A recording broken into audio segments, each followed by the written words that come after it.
What's going on, everybody? Welcome to a special edition of Talking Elite Fitness. I'm Sean Woodland with Tommy Marquez. Tommy, what's up, man?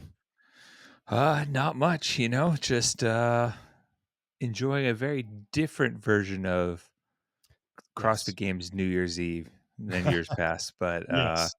yeah, jealous for all the people in Albany who are going to go out and enjoy themselves after a well earned hard work weekend.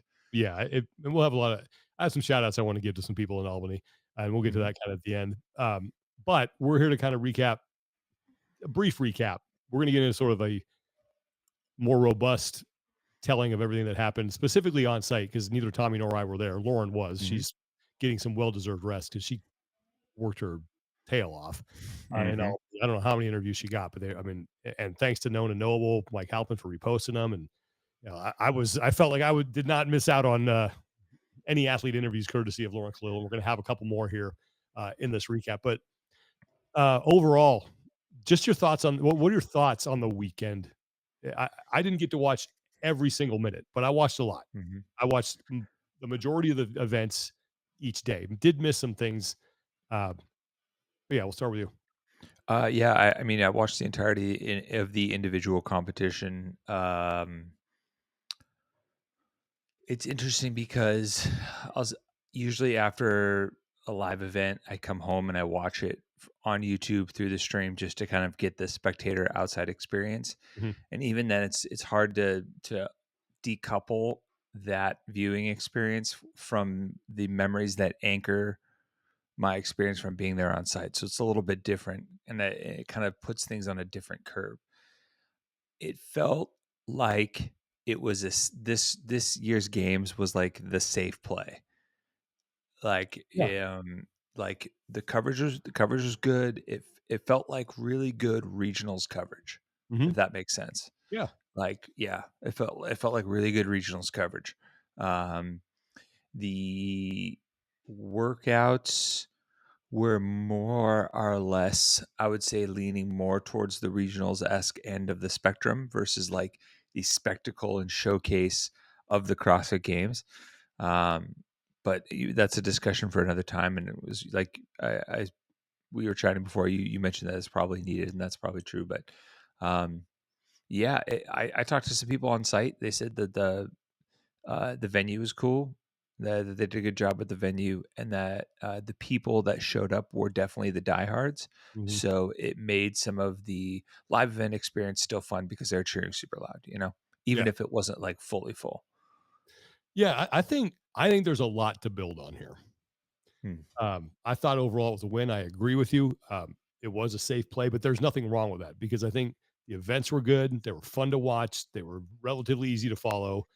Um, the races on the points, I think, were more intriguing than they have been in a long time. I mean, you had a moment where Tia wasn't winning, which was kind of shocking to people, and you had some really great storylines, and I think the broadcast crew did a fantastic job of following those throughout the entirety of the Hmm. competition. Um, and I think it's kind of ironic because for 10 years where we saw the meteoric growth of the sport, we just had dominance on the men's side with Ben Smith Hmm. sandwiched in between Froning and Fraser. Yep. Now we And have even Go ahead. and even 2 years of Justin. Yeah, but now we have legit parity on that side of the field, and Hmm. that is what I think this sport has needed for a long time because it is on the men's side pretty much anybody's game. A Yeah. couple events break a certain way, you maybe you change the way some of these are programmed, or you add something else in, and who knows what happens. But how long have we have not had like legitimate parity in the men's division in quite a while. I don't. I I don't. think th- that's exciting. I don't think that there's been 3 consecutive new CrossFit Games winners in a row on either side of the men's and women's field since we were in Aromas. There hasn't been. It's and like it's been characterized by runs and eras of dominance with Mhm. a couple of people sprinkled in between, and now like we're actually seeing, oh, this is what year to year parity like other sports see. That's intriguing.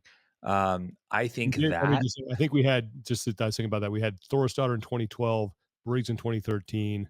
Oh, yeah, you're right. Camila Bombaz name. So that's the last time it's happened. No, but Thor's daughter in 2012 was a repeat, so it wasn't a new champion. Okay, true. All right. But then okay, But but could you say but you're right, it's Katrin on the gonna other go to other Cash? end of yeah. Okay.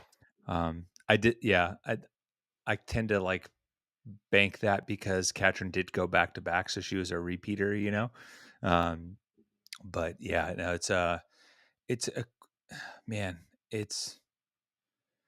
it's crazy. I actually think the points race and the parity event to event, even on the women's side too, because outside of Tia running away with it in the back half, like all Mhm, the other 2 spots were up for grabs on the women's side, and we saw people shuffle in and out.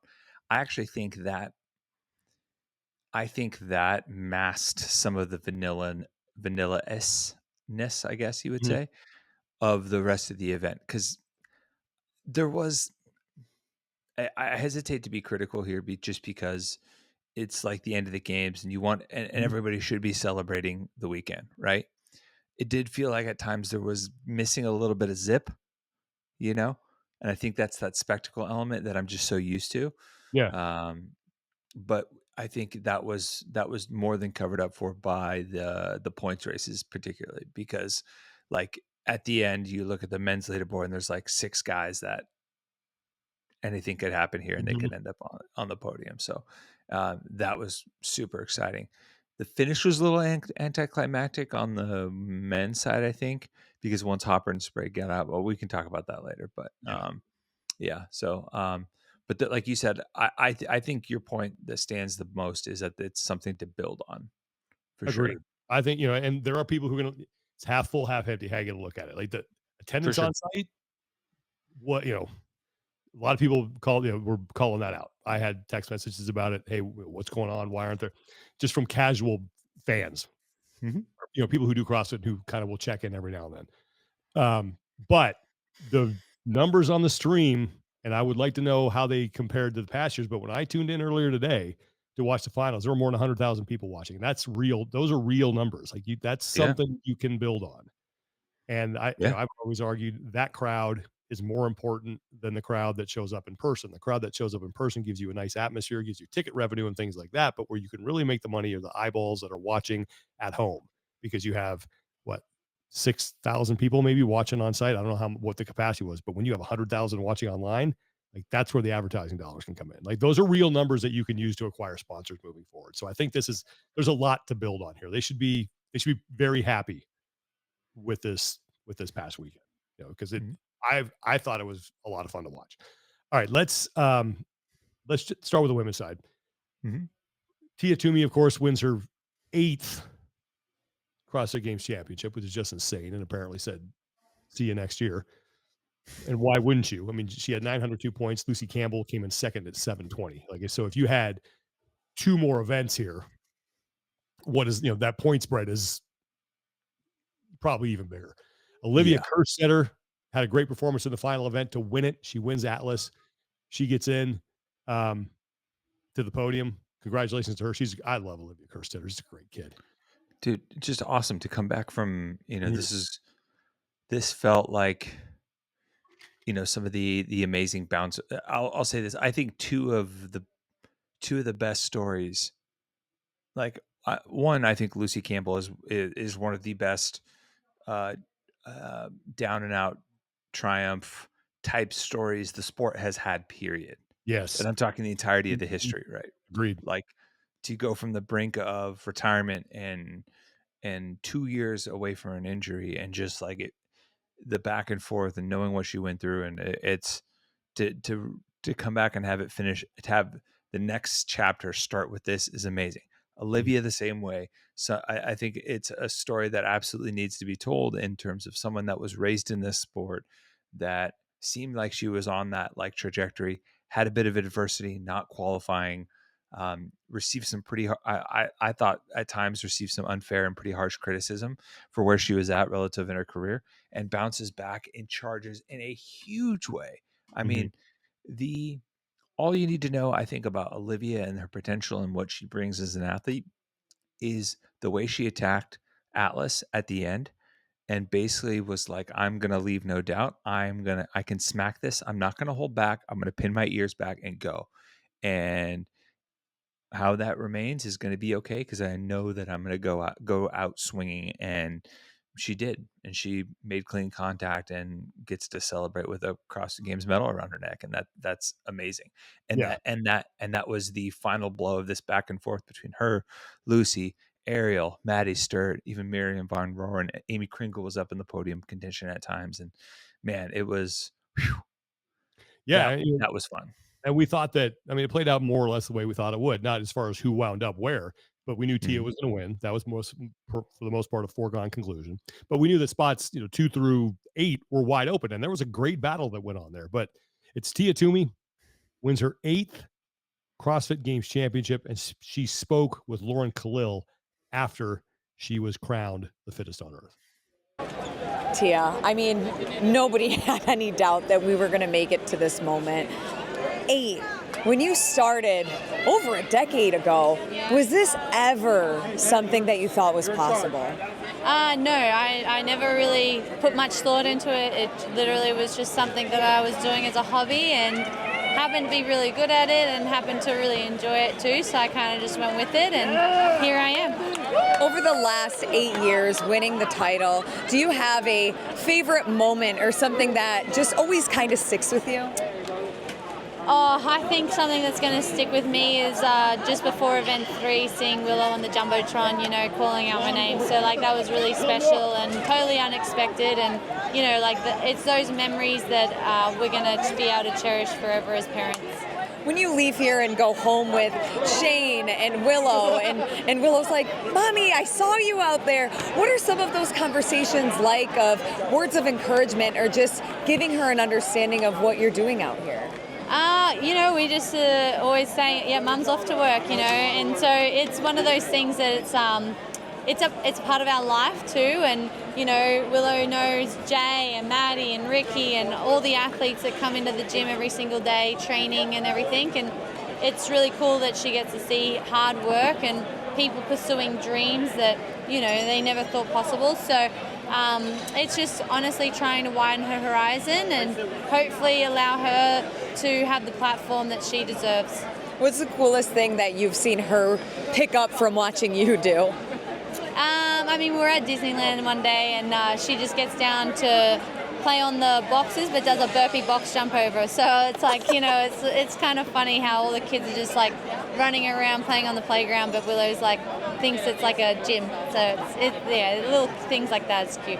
Knowing that, no announcement of retirement or anything like that, but when you have everything said and done, what's that legacy that you want to leave? I get this question asked a lot. I think, honestly, I want Willow and, the younger generation to be able to find their true happiness, and whatever that looks like, whether it's, chasing dreams in sports or, learning a musical instrument, whatever it might be, just to believe in yourself and go after it. And hopefully people can look at my journey and be like, wow, if she could do it, so could I. I don't know what more to say about Tia Toomey. We say it every year. Unbelievable. Greatest ever. Has now won 8. Has a realistic chance if she comes back to win 9, because I don't see anybody that's going to challenge her. There's Nope. no one in her league. And why wouldn't you keep coming and collecting nearly $300,000? And it's crazy to say, but even at this late in the game for her, in terms of her storied history, she keeps finding new ways to win, right? And it's not necessarily how she wins in the competition floor, because she goes out and dominates. She wins events. She even had, some, I would say, quote unquote, moments of adversity this weekend, but stayed the course and ended up in the same spot. But before, it was, in her early career, it was, the duel with, she was, she had the coming up short against Katrin twice in those crazy duels, to the by the smallest of margins against Kara, to molding into the just complete dominance that followed in 2019, 2020, after building upon it in 2018. And then you see her start to go through different life stages, right? So she goes and has a kid and comes back and wins. She shifts focus away from CrossFit training to High Rocks, comes back and wins. And it's like there's There's basically nothing now that you can say. She can basically flip the switch whenever she wants. And to me, that's that's what like completely sets her apart, right? Because she has won in so many different ways that she has been able to pull resources away from just focused CrossFit training. And maybe that's even necessary at this point to kind of keep her sanity, but it's like, if you're not going to get her after she has a kid and doesn't focus on CrossFit training, like, when are you going to get her? I don't know. That's the thing. I just it's just hers until she doesn't want to win anymore. Yeah. Because again, Yeah. Lucy Campbell made it interesting. There was knocked her off knocked Tia off the top of the leaderboard at one point during the competition. But they just, no one can keep her down. They just can't. And it's it's a zero-sum game now. We found Tia, she's the fittest, and she's going to be that until the next phenom comes up. But that person is not waiting in the wings. That person was supposed to be Mal O'Brien. Mm-hmm. Could possibly have been Laura Horvath.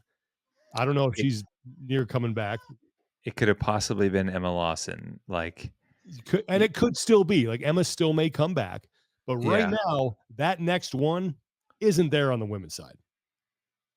Yeah. A lot of really good people behind her, but there's just, it's a one woman category. Tia Toomey. Yeah. I'm just kind of like, man, because even then, it's like you go like, oh, Miriam Von Rohr is new to this, right? Like, she's 23. She just made the top 10 at the games, but then you go and you're like, oh wait, she was 308 points back. Yeah, right. That's what I'm saying. Like, it's not close, That's an order of, and that's to take nothing away from Miriam. She had a fantastic weekend. She deserves all the kudos for finishing in the top 10 and actually turning what was a surprise open performance last year into something much more palpable in that games performance. So yeah, she's definitely deserves a credit, but like, you have to be real about the gap, and it's just crazy, Yeah. Well, Brooke Wells, let's talk about her, because she called it quits after 10 years. Mm-hmm. She finished, I want to say 16th. So, not the swan song that she would have wanted. Had a couple of fifth place finishes on the 1 rep max back squat, and also took 5th on going dark. I think that was her best finish of the competition. Yeah, she also had a 6 on the handstand walk Albany grip trip. But yeah, so she's done 10 great years in the sport, and she also spoke with Lauren Kalil following the competition. 10 years. Yeah. Take me back. What are the memories that play through your head when you think of all the CrossFit Games you've been at?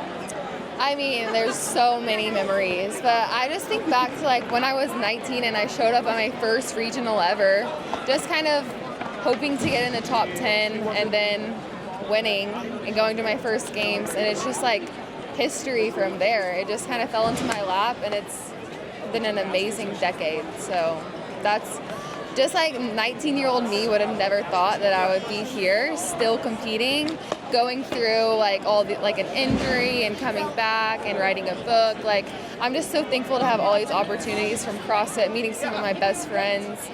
And yeah, I mean, it's really sad that it's kind of coming to an end, but it's also like, it's just kind of like closing this chapter, and I'll still be around. Like, I'm still going to be super supportive of everyone still competing and at the events, so. What was it, or do you remember the first moment when you thought to yourself, maybe this is the last time? So I've been kind of going back and forth for the past 2 or 3 years, like, what do I want to do? I wouldn't say, I mean, I have started to enjoy it a little bit less. I think just because I have been doing it for so long, I'm just like, I knew that there was, I just always hear people say, like, when you know, and I kind of was like, is this it? Is this it? But it never felt right. Last year was actually possibly going to be my last year. And then I just kind of reflected, and I was like, I don't think I'm ready to be done yet. And so it's been a hard year because I have been struggling with back and forth of deciding if I was going to compete or not. And so it's just like so nice. This weekend was like exactly what I wanted. I wouldn't say it was like my best performance or my best placing, but I was just able to go through the weekend with no pressure and kind of soak every single little moment in of like hanging out with the athletes in the back, hanging out with my coaches, and like my family coming to see me like every night. And we've just like the games has been a tradition for us for the last 10 years where we all meet up, and like it's almost like family time, and I'm obviously competing, but it's just kind of crazy that this is like gonna change. But it was amazing, and this weekend made every hard training day or showing up when I felt like I didn't want to be there so worth it because it was so special. Before you took the floor for the last time, what were you telling yourself? Okay, everyone's like, are you gonna cry? Are you gonna cry? I was like, no, you guys, I'm not gonna cry. Like, I'm so ready to be like done selling my soul. Like, I love the people in the sport, but just kind of like sending it all the time, I just don't feel like I have that fire anymore, and that's okay. But before the last event, I was just kind of like, wow, like this is the last time I will ever take the floor at the CrossFit Games. And I was in the crowd just like sobbing, and then like Fee sees me crying and Haley sees me crying, and we're all just like hugging, and I'm like, I'm sorry guys, like I'm really not trying to distract you, like I don't want you guys, well, I don't want to bring you guys down right now, but it was just so special. And then coming out here, then kind of being like, Brooke Wells takes the floor for her last time, started to get teary-eyed again, and I'm like, okay, I need to keep it together for just a little bit longer. I actually have like a workout to do. But yeah, it was very special. And then they had a tribute. Just I didn't even know that they were going to do that. So it was a really good weekend and experience. What is next for you? Are you already sniffing at a different sport that's totally different, or a new hobby, or what? No, so like, of course I love to train. I will always train for something. Well, I guess not for something. It's more of just like a lifestyle. Yeah. Like I love to do it. I can tell you that I do not think I will ever train to be the best at something ever again. Just because I've been doing that my whole life. And I think it's time for me to kind of have some summers and stop taking all the sacrifices that I've just taken my whole life. And like there's always just this like guilt behind, like if you feel like you're doing something that you shouldn't be doing, like because it's not like impact, or it's like not helping your performance or whatever, even if it's just like a vacation. I feel like for the last 10 years I haven't really been able to completely shut off, and I think it's time for that. So it'll be good. It's going to be strange in 2026 to see the CrossFit Games and not see Brooke Wells out there. Yeah, especially because her kind of emergence in the sport came at, I would say, one of the big competitive junctures that helped kind of define the modern era of the CrossFit Games. She first qualified in 2015. If anyone remembers, that was the first year that we did kind of the quote unquote super regionals format, where transitioned from 17 regionals to, I think there was 9 that year. Different format. We went away from the points per placing. It felt like this big jump up to that 5 qualifier format per regional. The central regional was a big deal because it felt like it was a talent laden kind of mixture of the North Central and the Central East regionals. And she came out as this 19-year-old athlete and smoked regional Randy. And I know I mentioned this in our preview show, but I think she appealed to a whole new level of young women in the sport that maybe looked at some of the athletes and then looked at Brooke as like, was still in her teens at the time. And it's like, oh, that's someone I can maybe relate to a little bit more. And as a result, kind of gave them something that had a slightly different image than what, your typical, like what the outside world perceives as like this CrossFit, like, oh, I feel like half the people online probably think that everyone chews nails for breakfast at CrossFit. And like, that just wasn't the way Brooke carried herself. And I, like I said, I think it appealed to a whole new demographic of young women and people and fans. And I mean, there's a reason why she was one of the most popular athletes year in, year out, and she, backed it up with, multiple top 10 finishes at the games, a couple close calls, making it to Aromas in 2020 and having a shot at the crack at the podium. She had, a devastating injury in the spotlight center of everyone. Mm. Like that. I mean, if you talk about like the worst place, obviously you never want to have an injury in sport, but you talk about one of the worst scenarios for that is like in under that spotlight. And I don't think she gets enough credit for the way she rehabbed and came back the following year. I would agree with that. And speaking with her and like her moving to California to be next to the rehab facility, she could go in multiple times a day. Yeah. She just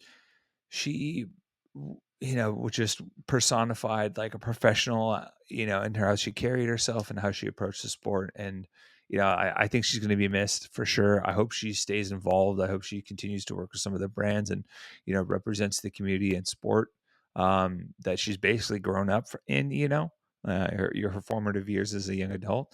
And I'm sure we'll see the Wells family around with Sydney still out there as well. And I know a lot of people are bummed about this, but it felt like she got to go out on her own terms, right?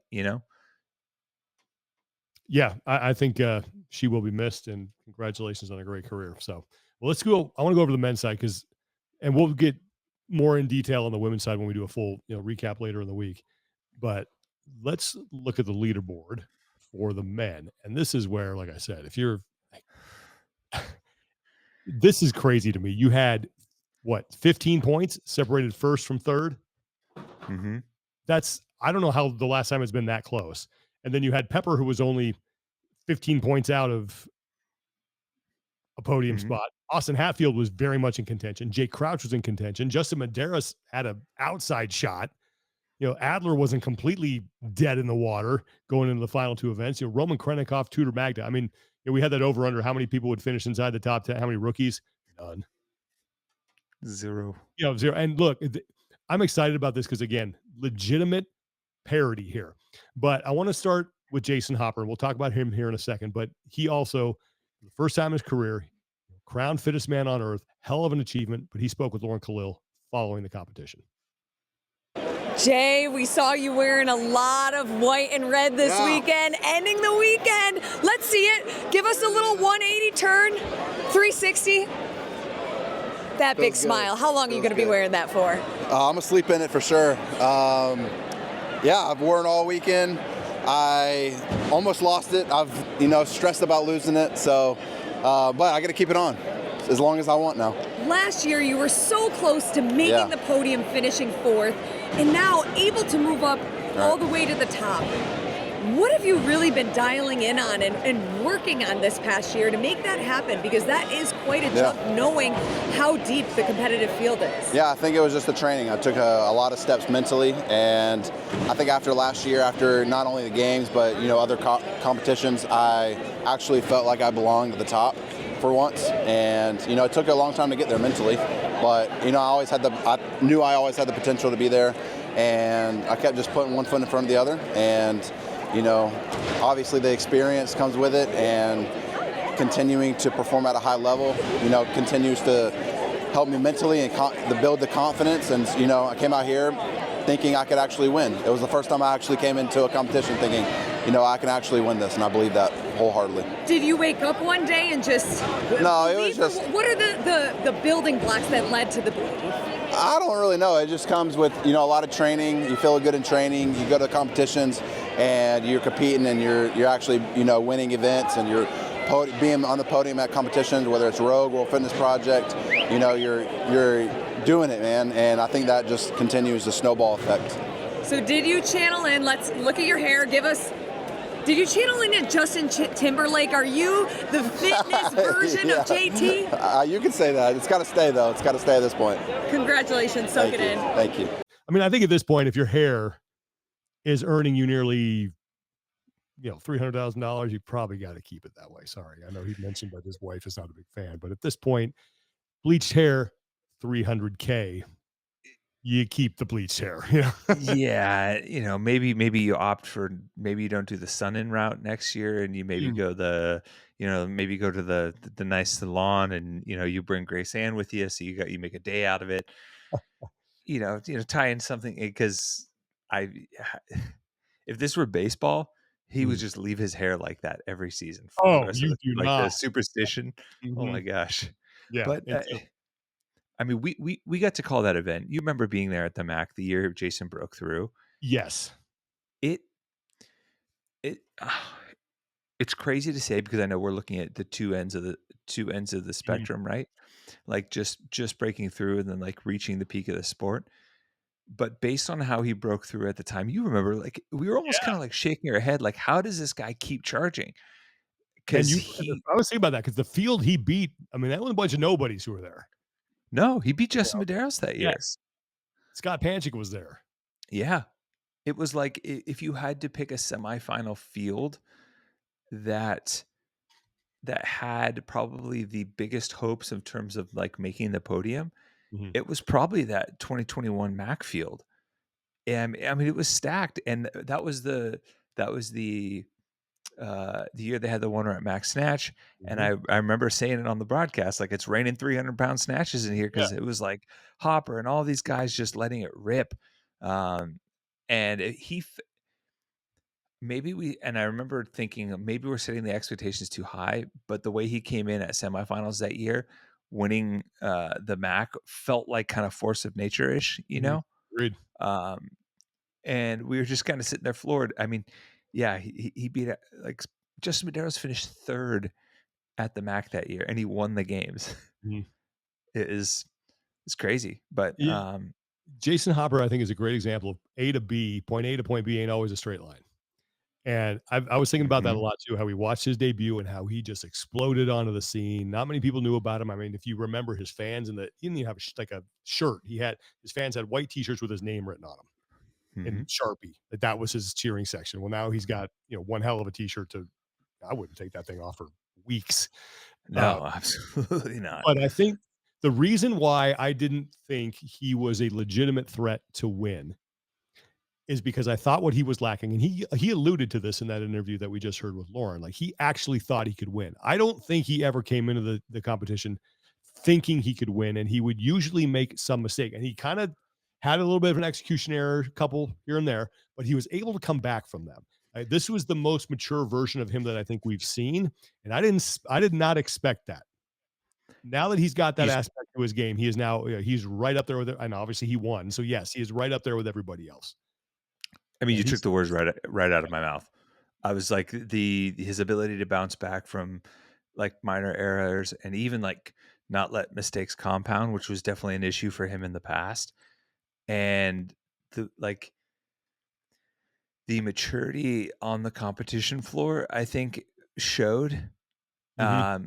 And it was interesting the way he bounced back from that running Isabel because he had those two failed reps at the end, right? And he would have been right in the mix, and actually wouldn't have been that close if he hadn't.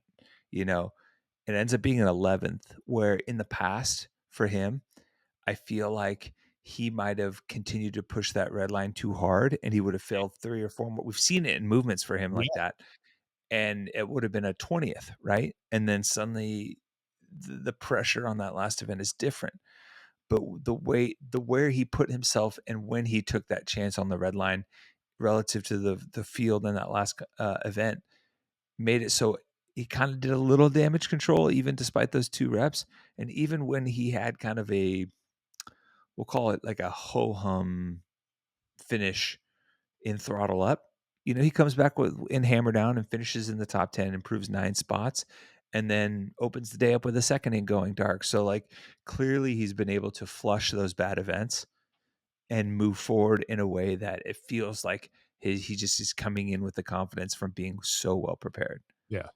And then sorry, go ahead. And I'll say, and honestly, I think the competitive banter that he has with Dallin and just the relationships he have with how he has with the crew at the Brute Camp, I think that probably helps, right? Yeah, I think it Like does too. I he made some awesome strides at HWPO, and he made it inside the top 10 and they did some great work with him. But I do think he being home and having the opportunity to go train with that Brute Camp with guys that he like considers his like homies and stuff like that. Maybe I think for someone that was a football player, I think that actually matters. like that I level of like, agree with that. I think you're 100% right. That's a really good point. I didn't think about that, but I think that's a really good point. Um, and yeah, we'll talk more about this later in the week too. But and I mhm, want to I want to mention Ricky Garrari because he had a hell of a competition mhm. uh, and just came up short and was one of the people. And he mentioned it in his post interview about the pegboard, what happened there. And I wasn't on site. I didn't really talk to anybody who was. I'd have to find out more about that, what happened. But the person I really want to talk about is James Sprague Hmm.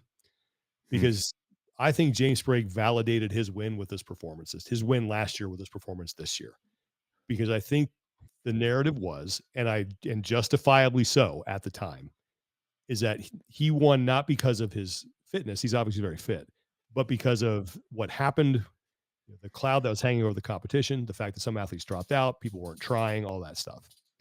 I think there is some validity to that, but I think the fact Yeah. that when he comes out and he finishes third here, that we may need to reevaluate some of that from last season. Hmm. He's clearly legitimate. And now that we have parity in the men's side, I think that win last year, maybe you cross out that asterisk a little bit. Yeah, I think both sides are valid, right? I don't think necessarily the extenuating circumstances around last year meant for me never meant like he wasn't legitimate. Maybe the win had like a different kind of had a different tint to it because of that scenario, That's a better way to put it. Yeah. which I think is fair. And I think his win at Wadapalooza and it was a big like, oh, okay, like this wasn't just like a blip for him, like he's going to be towards the top. And I would actually say that this year I don't want to lean too far into hyperbole and like hot takes, but I might say like his finish this year might be more impressive than his win last year. I think there's an argument to be made there for sure. Because uh, to kind of uh, just kind of steal a quote from Friday Night Lights. It, this year, it felt like the you couldn't argue that the full competition field wasn't there, and that everyone was there with clear eyes and full hearts, right? Like and going full throttle. I think that James even maybe had an advantage last year in terms of how he processed the grief, right, and very different than everyone else. Mhm. And I think this year it was like everybody's engines blazing, let's go, like there's no doubt here. And he didn't just hang with the best, like he outdueled some people in the end to like pull himself back up into that podium contention spot. And um yeah, it's awesome because I look at him and Dallin and even Tudor in the top 10. All three of those guys competed in the teenage divisions together. They Tudor and Dallin were back to back teenage champs in the 16-17 division, and James has really found another gear in the individual comp. And I mean, it's like we could see this for a long time between those guys. And same thing with Hopper, who's, I mean, relatively speaking, compared to some of the other guys, is 27, still got Yeah. some good years. Yeah. This men's field is pretty exciting too. I mean, like I said, I'll say, parity. There's, depending on what the season, because you never know what the season looks like next year. It's anybody's game when you show up at the games. On Look the men's side, at least, there's no more foregone conclusion. look at the ages of the guys in the top 10. Hopper's 27. He's the oldest, definitely. Ricky's 31, but I think he is maybe on the tail end. Yeah. He's got probably I 3 or mean, 4 really good years left in him. yeah. But you look at then behind him, you go Sprague at 23, Dallin at 23, Hatfield at 25, Jay Crouch, who feels like he's been around forever, is only 26. Yeah. Medeiros is 26. Like, and you go down to Tudor at 22. And it's like, these guys ain't going anywhere. No. No, the future's bright on the men's side. It is. Like, and these guys, this is probably something I want to get into later in the week. But one of the reasons why I think there's reason to be, you can be optimistic about this, is that like you know you need your stars to be your stars in the biggest moments. You know, you always hear that about championship games. You need your stars to be your stars, whether it's football, hockey, basketball. You know, they got to show up. And the stars were the stars. You know, the Mhm. people like these are people that fans you want to watch, and they put on the performance that you wanted to see. And there's just a lot to be excited about, you know, moving forward. And I think also going back to the women's side, there's some good young talent coming up there too. The problem is the ceiling is second place right now. Yeah. That's not in doubt. As long as Tia says she's coming, you know, she's coming to the games, that's not in doubt. But I think, you know, there are a lot of positives coming out of this, I think. And I'm Oh, yeah. very interested to see now how they're going to build on that momentum. But, you know, before we close out, I just did want to give like just some shout outs to some people. I thought the Mhm. broadcast crew did a great job. Mhm. Chase and Adrian were fantastic. Mike Arsenault is super duper solid. Like that guy's a pro, but Yep. they did a hell of a job following all the stories. I'm so happy that Chase got a clean run to finally show what he's capable of as a play-by-play guy. Like he was awesome. Adrian was great. Like the broadcast was, I thought was top notch. You know, they had a couple hiccups here and there. You always do. That's fine. Yeah. Um, but I thought they told the stories really well. I thought they followed the stories really well. That whole crew, you know, Joel Godet reminds me of like he's the guy that always reminds me of like, no, you need to do more. You know, he's that guy that makes you want to work harder because he's so dialed in with his research and all the stuff that he knows. And he's very, you know, meticulous with how he prepares. Like Mhm. that guy is, they did a great job with the teams. I thought, you know, Bethany Shadburn for her first time on behind the mic was great. So, He's you the know, he's the equivalent of like the gym rat, you know, like exactly. the guy just is getting in shots and getting in practice, and yeah, he's I'll never forget when maybe the first or second time he showed up at the games, we had a production meeting and he shared some of the way that he did notes. And I went, oh crap, I'm absolutely doing that. You know, he was that guy's a pro. So anyway, the whole crew, you know, top to bottom, they were great. Yeah. So and I just want to shout out Lauren because she worked her tail off. oh She my was gosh, she on was so many. busting. Every time I looked up, there's like another interview. I'm like, damn, do you not like stop? Yeah, Like, take a she's break. You know? hustling her ass off, She and was great. yeah, So it's awesome. total That's why pro. she's the best. Yeah.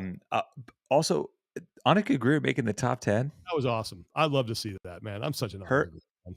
yeah, her and Alexis Raptis deserve some kudos for battling back to not a great first half of the competition, stuck in there and battled her way back up into a top 10 spot. So yeah, All right. Well, later in the week, we'll have Lauren Kalil with us and we'll get her perspective because she was on site. I definitely have some questions for her. And Tommy, you alluded to a little bit about what the field was there in Albany, but I'd like to get the first-hand account. Also talk a little bit about what I think needs to be done or where, you know, how they can build on this. Um, and yeah, just really kind of go back and look at the weekend as a whole in a little more depth. But we just wanted to get on here and talk about, you know, the final day of the competition. And I thought it delivered.